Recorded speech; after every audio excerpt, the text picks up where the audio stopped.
Bapa di surga, kami bersyukur atas kesempatan yang Tuhan beri bagi kami untuk kami boleh bersama-sama ada di hadapan Tuhan untuk bersekutu dengan Tuhan. Ini kesempatan yang terbaik Tuhan untuk kami boleh diberkati melalui kebenaran firman-Mu. Kami serahkan tubuh jiwa roh kami ke dalam tangan Tuhan. Urapi kami semua Tuhan, baik seluruh jemaat-Mu yang mendengarkan juga hamba-Mu, sama-sama diurapi Tuhan, sehingga kami boleh mengerti firman-Mu. Kami dibangun, kami ditegur, kami dibaharui, bahkan kami mendapat yang terbaik daripada-Mu melalui firman-Mu Bapa. Terima kasih Tuhan, kuasa-kuasa kegelapan roh jahat yang mengalihkan pikiran fokus kami terhadap firman-Mu, kami menolak di dalam nama Yesus. Lalu dari tempat ini, darah Yesus tertembus kami. Kami menyerahkan hidup kami, berkati kami Tuhan. Dalam nama Yesus kami bersyukur dan berdoa. Haleluya, amin. Menyampaikan firman Tuhan untuk pertama kalinya dalam Amakaita BTS, saya membawa firman pada sore hari ini. Baik, enggak lama-lama, mari kita membuka firman Tuhan dari Yakobus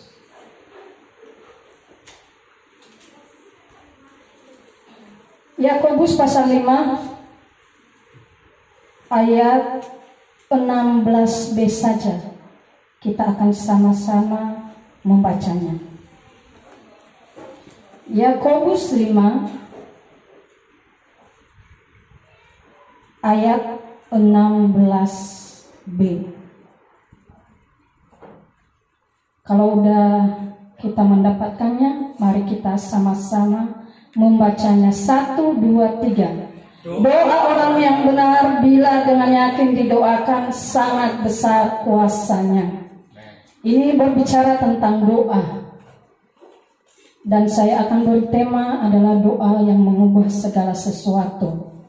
Tentang doa kita tahu bersama bahwa doa adalah merupakan komunikasi kita dengan Tuhan, di mana kita bisa berbicara kepada Tuhan dan Tuhan juga mau berbicara kepada kita.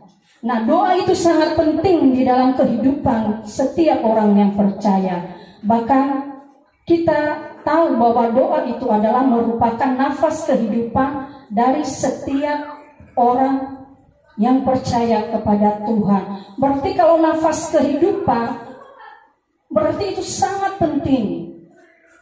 Jadi menjadi kehidupan orang-orang yang percaya. Berarti bagi orang yang tidak berdoa, berarti dia tidak mengalami kehidupan, mengalami kematian di dalam jiwa dan rohnya, di dalam kerohaniannya. Atau mungkin dia berdoa juga, tetapi hanya sesekali. Ini juga mengalami kekeringan rohani, mengalami kelemahan di dalam kerohaniannya. Makanya sangat penting untuk orang percaya untuk berdoa. Karena dengan berdoa kita mendapat kekuatan daripada Allah. Dengan berdoa kita mendapatkan yang terbaik daripada Tuhan. Dengan berdoa kita juga bisa menyampaikan segala keluh kesah, segala pergumulan, segala kesesakan, atau segala macam yang menjadi harapan dan kerinduan kita kepada Tuhan, kita boleh sampaikan melalui doa. Makanya doa sangat penting bagi setiap orang yang percaya. Nah, di sini kita boleh mengenal doa yang mengubahkan segala sesuatu. Itu doa yang bagaimana sih? Nah, kita boleh belajar. Di sini dikatakan doa orang yang benar. Berarti yang pertama dulu kita boleh tahu bahwa doa yang mengubahkan itu adalah doa orang yang benar. Orang yang benar itu yang orang yang bagaimana? Yaitu kita bisa lihat di dalam Roma pasal 3 ayat 24, di mana dikatakan bahwa kita dibenarkan oleh penebusan Kristus. Jadi kita orang yang berdosa ditebus oleh Tuhan. dibebaskan, dimerdekakan, sehingga kita menjadi orang yang benar. Kita orang-orang yang bersalah, tetapi dibenarkan oleh Kristus, dibenarkan oleh Tuhan melalui penebusan, melalui kematiannya. Ini disebut adalah orang yang benar. Itu orang benar. Di sini semuanya saya percaya bahwa kita adalah orang yang benar, orang yang sudah ditebus. Tetapi tidak hanya sampai ditebus. Orang yang benar, doa orang yang benar artinya adalah orang yang telah ditebus oleh darah Yesus dan hidup di dalam kebenaran. Sehingga ketika dia berdoa, maka doanya itu dijawab oleh Tuhan, didengar oleh Tuhan. Di mana kita tahu bahwa ketika kita datang kepada Tuhan sebagai orang-orang yang telah dibenarkan dan kita menghampiri Dia, berseru kepadanya, maka kita mengalami jawaban-jawaban yang terbaik daripada Tuhan. Karena dikatakan bahwa ketika kita berdoa namun kita mengalami ada sesuatu hal yang kita simpan di dalam hidup kita, ada berbagai macam, itu akan menjadi penghalang. Karena di dalam Yesaya 56, 59 kalau nggak salah 59 ayat 1 dikatakan, sesungguhnya bukan tangan Tuhan kurang panjang untuk menolong dan pendengarannya tidak kurang tajam untuk mendengar. Yang menjadi pemisah kita dengan Tuhan, dosa dan kejahatan kita, sehingga doa kita tidak dijawab oleh Tuhan. Nah, kebanyakan kita anak-anak Tuhan, ketika kita datang kepada Tuhan, menyampaikan segala pergumulan kita kepada Tuhan, kita tidak memeriksa diri kita dulu. Ini sangat perlu di hadapan Tuhan. Apakah kita sudah berdamai dengan Allah atau tidak? Sehingga doa kita tidak terhalang, tetapi doa kita akan naik ke hadirat Tuhan. Dan Tuhan mendengar, Tuhan menjawab. Karena ketika kita mengalami sesuatu, ada hal yang tidak benar di dalam hidup kita, itu Tuhan tidak mau, Tuhan tidak suka. Di sini dikatakan di ayat yang sebelumnya dikatakan, karena itu hendaklah kamu saling mengaku dosamu dan saling mendoakan. Sebelum kita menaikkan doa kita, hendaklah kita memeriksa diri dan mengaku setiap pelanggaran kita. 1 Yohanes 1 ayat 9. Jika kamu mengaku dosamu, Dia adalah setia dan adil, sehingga Dia mengampuni segala pelanggaran dan dosa kita. Sehingga kita menjadi orang-orang yang ada di pihak Tuhan. Kita tidak menjadi musuh Allah. Ketika kita menyimpan segala sesuatu yang tidak benar dalam hidup kita, jangan harapkan doa kita akan dikabulkan Tuhan. Jangan harapkan juga sesuatu yang terbaik kita akan terima. Itu hal yang pertama. Doa yang mengubahkan adalah doa orang yang benar. Orang benar tadi dikatakan orang yang telah mengalami penebusan dan hidup di dalam kebenaran. Itu yang pertama. Yang kedua, dikatakan bila dengan yakin didoakan. Nah, ini tentang keyakinan atau kepercayaan atau iman. Nanti dalam doa itu kita sebagai orang-orang yang percaya itu harus sungguh-sungguh mempercayai bahwa Allah sanggup menolong kita. Jangan pernah ragu. Kebanyakan kita kalau berdoa, udah kita doakan salah satu pergumulan atau anak kita sakit, udah kita doakan, apakah sembuh ya? Atau apakah doaku ini didengar Tuhan enggak ya? kalau doanya dijawab oleh Tuhan, nggak mempunyai iman yang teguh, bimbang terhadap janji Tuhan bahwa Tuhan sanggup menolong. Ketika kita bimbang, dalam firman Tuhan dikatakan bahwa orang yang bimbang, orang yang mendua hati tidak akan mendapatkan apa-apa. Itu firman Tuhan. Jadi Tuhan mau kita boleh meyakini ketika kita berdoa, percaya, fokus kita kepada Tuhan, percaya bahwa Tuhanlah yang akan menolong, membuka jalan, baik itu sakit penyakit, baik itu segala pergumulan. Percaya bahwa Tuhan sanggup untuk menolong kehidupan kita. Dan itu adalah hal yang kedua. Hal yang ketiga adalah di mana kita akan belajar di mana kesungguhan di dalam berdoa. Ayat 17, Elia adalah manusia biasa sama seperti kita dan ia telah bersungguh-sungguh berdoa. Nah, ini selain iman dibutuhkan juga kesungguhan hati untuk berdoa. Ini perlu di dalam kesungguhan hati itu. Jadi jangan setengah hati, hanya berdoa ya, hanya sekedar saja seperti memoles mentega gitu. Berdoa ya berdoa biasa aja gitu. Enggak sungguh-sungguh. Orang yang sungguh-sungguh itu pasti dia akan tekun seperti seorang janda yang ingin dibela haknya. Itu janda itu sungguh-sungguh loh, dia gigih memperjuangkan itu. Dia datang, nggak didengar, dia datang lagi, terus datang. Itu suatu kesungguhan, itu suatu kegigihan yang dilakukan oleh seorang janda yang datang kepada hakim. Itu hakim adalah hakim yang tidak benar, hakim yang jahat. Nah, apalagi Bapa kita di surga, dia sangat baik, pasti akan menjawab doa kita.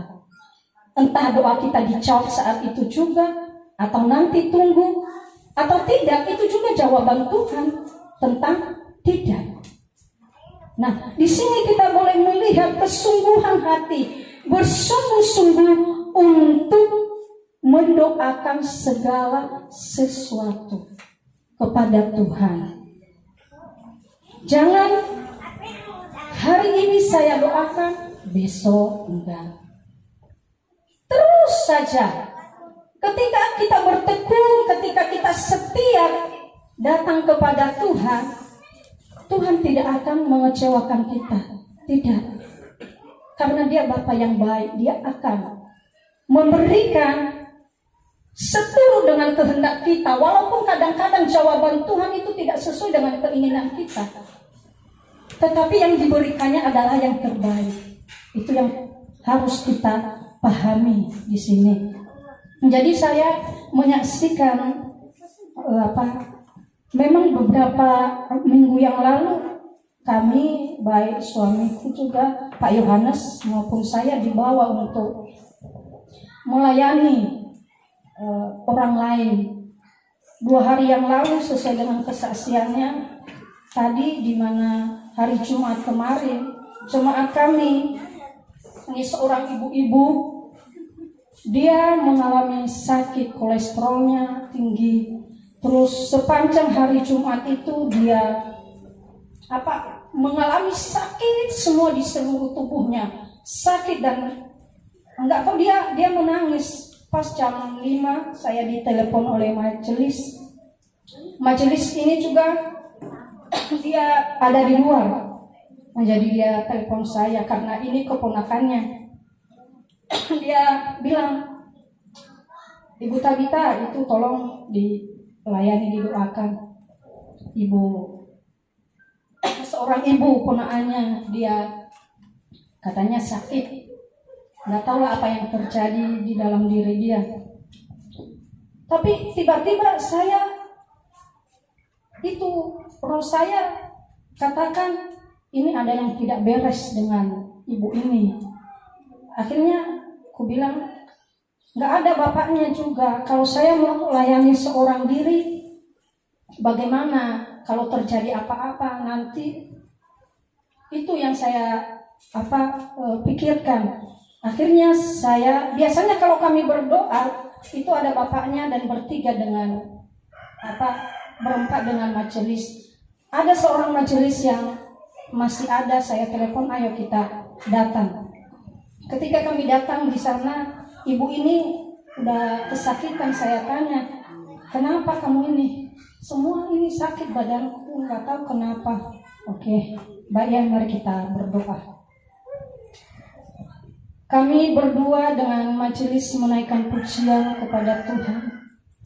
Setelah menaikkan pujian, kami berdoa. Saya berdoa dan saya ambil minyak, saya urapi. Ketika saya urapi kepalanya, dia manifestasi. Saudara, ibu ini gemuk banget, gemuk badannya. Dan yang melayani juga kecil-kecil, badannya kecil-kecil. Aduh, aku bilang, Tuhan tolong saya. Akhirnya dia manifestasi, dia ngamuk, terus saya doakan, kami doakan, saya urapi dengan minyak, kita patahkan, kita hancurkan kuasa si jahat yang ada di dalam tubuhnya. Saudara, dia akhirnya saya merasa, karena di situ banyak banget orang, jadi udah bercucuran, udah keringatan, udah capek banget, hampir sejam. Saudara, saya terus sungguh-sungguh berdoa. Akhirnya dia geletak itu udah enggak itu, tetapi sebenarnya dia belum lepas. Karena saya ajak doa dia nggak mau buka mulutnya, dia nggak mau. Ibu, ayo sebut nama Yesus, dia nggak mau. Terus dia agak diam gitu. Kata itu majelis dia kali udah pulih kali. Ku bilang enggak, dia nipu kita, dia pura-pura. Dia pura-pura. Akhirnya saya tepuk lagi dia, ayo Bu, ayo ikuti doa saya. Ditabok saya, apaan doa? Apaan doa? Katanya dia pelototin saya. Aku bilang, dalam nama Yesus, kuasa si jahat engkau keluar, aku ikat di dalam nama Yesus. Akhirnya dia diam, saudara. Terus begitu terus sehingga menguras energi kita. Saya, Tuhan, bagaimana lagi? Akhirnya Tuhan beri hikmat pada saya. Tuhan beri hikmat. Tuhan katakan, doakan dia dengan katakan bahwa Roh Kudus lawat dia, beri kesadaran dalam jiwa, pikiran dan rohnya supaya dia boleh berseru kepada nama Tuhan. Setelah saya doakan, Tuhan, aku serahkan, dia adalah milikmu Tuhan, dia adalah baikmu. Roh Kudus, tolong di ibu ini Tuhan, beri kesadaran dalam pikirannya, dalam rohnya, dalam jiwanya, supaya dia boleh datang untuk berseru kepada Tuhan. Akhirnya setelah itu saya doakan dia. Setelah saya doa, dia mengalami ini kesadaran, pulih sadar. Akhirnya, ibu doa. Apaan katanya. Ayo kita doa, ikuti doa saya. Akhirnya dia bisa ikuti berdoa. Saya tuntun dia di dalam doa. Dan akhirnya dia lepas. Dia katakan, apaan sih tadi Bu, kenapa saya? Aku bilang, gak kenapa-napa. Masa? Iya, gak kenapa-napa. Kamu kan tadi sakit, didoakan. Gimana sekarang keadaannya? Sudah pulih, sudah sembuh. Dan itu yang membuat saya, oh Tuhan, Engkau sungguh baik. Ketika kita sungguh-sungguh berseru kepada Tuhan, di saat kita misalnya sudah buntu, gak ada, kita sudah lelah, kita sudah nggak tahu apa yang harus kita lakukan. Tapi ketika kita terus sungguh-sungguh untuk datang kepada Tuhan, Tuhan akan menolong, Tuhan akan memberi jawaban yang terbaik. Saya melihat itu di dalam kehidupan jemaat kami yang dilayani kemarin. Itu tadi dia sudah pergi beribadah, dia sudah segar, dia sudah pulih. Setelah itu anaknya, saudara, yang dibilang bapaknya itu, anaknya juga mengalami seperti itu. Akhirnya kita doain, saya doain, dan setelah itu baru datang bapaknya, baru semua penyelesaian pengurapan baru selesai. Nah, saya bersyukur kepada Tuhan bahwa Tuhan tidak pernah mengecewakan setiap orang yang sungguh-sungguh datang dan berseru kepada Dia. Berseru dengan sungguh-sungguh, dengan tekun dan percaya dengan sungguh-sungguh. Dia akan memberi jawaban yang terbaik. Dia akan membebaskan, Dia akan menyelamatkan, Dia akan menyembuhkan, membuka jalan bagi kita, bagi jalan yang tertutup. Itu janji Tuhan. Tinggal bagaimana kita. Apakah kita ketika kita datang kepada Tuhan kita sungguh-sungguh, atau hanya sekedar saja. Jadi mari kita alami kuasa Tuhan. Kita alami yang terbaik di dalam hidup kita, baik di dalam persekutuan ini, di dalam Amakaita Batee. Kekuatannya adalah doa, sehingga seterusnya Amakaita Batee boleh semakin mengalami yang terbaik, kesatuan boleh terjadi. Semua karena kekuatan doa, semua karena Tuhan, bukan karena saudara-saudara yang baik, yang ramah atau apapun, bukan. Itu dari Tuhan. Ketika ada doa, ketika ada persekutuan dengan Tuhan, maka yang terbaik Tuhan akan berikan. Itu janji Tuhan. Mari kita mempercayai janji Tuhan dan mari kita lakukan dalam hidup kita. Supaya apapun yang menjadi masalah dalam hidup kita, sakit penyakit, atau segala pergumulan, Tuhan yang akan membebaskan, memberi kelegaan bagi setiap kita. 3 hal.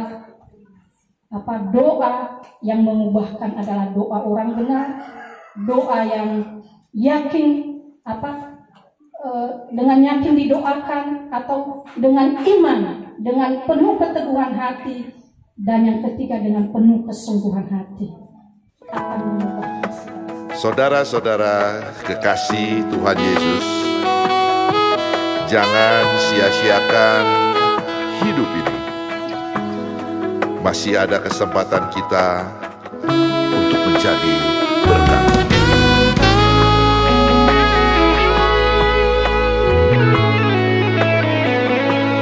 Hidup ini adalah kesempatan.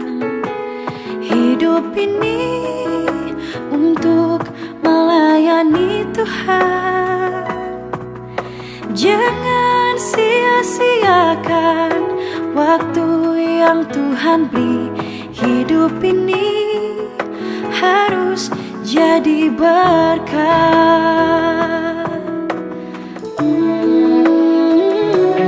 Hidup ini adalah kesempatan. Hidup ini untuk melayani Tuhan. Jangan sia-siakan waktu yang Tuhan beri. Hidup ini harus jadi berkat.